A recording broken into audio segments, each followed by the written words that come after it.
Nagluto ako ng gulay, nilagyan ko ng tokwa. Kaya kung gusto mo makatipid sa ulam, sakto yung ganitong recipe para sa'yo to. Meron tayong 2 pirasong tokwa, in-slice ko na yan parang into cubes at saka ko nilagyan ng asin at paminta.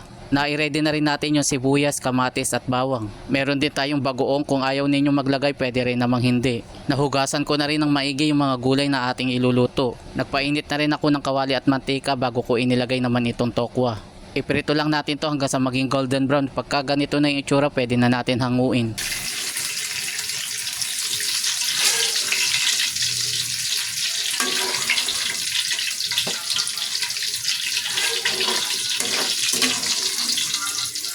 Binawasan ko lang ng kaunti yung mantika at unahin naman natin na igisa itong sibuyas. Lutuin lang natin to hanggang sa maging translucent. Kapag okay na, isunod na natin itong bawang. I-continue lang natin yung paghalo. After ng sibuyas at bawang, ilagay na natin itong kamatis. Igisa lang natin to ng maigi hanggang sa maluto. Sa mga gulay, unahin muna natin itong kalabasa na igisa.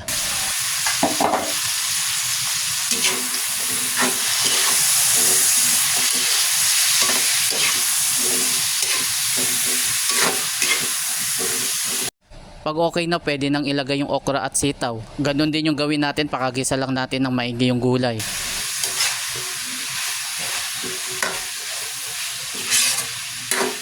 Nang sa ganon, masarap yung gulay kapag naigigisa ng matagal. Muntik ko pa nakalimutan yung bagoong. Pero okay lang, luto na rin naman na yan. I-continue uli natin yung paghalo. Kung nakarating ka na dito sa bahagi ng aking video, paki-comment mo naman kung tagasan ka para malaman ko kung sa lugar ako napapanood. Sunod naman, ilagay na natin yung talong. Kung tatanungin nyo ako kung magkano ba yung nagastos ko dito sa recipe na to, wala pa yatang 100. Dahil yung gulay na nabili natin nasa halagang 40 pesos lang, tapos yung tokwa 5 piso bawat isa, 2 lang yung nagamit natin. Tapos yung ibang ginamit natin sa pagluto, stocks na lang dito sa bahay kaya hindi ko na isinama sa pagkwenta.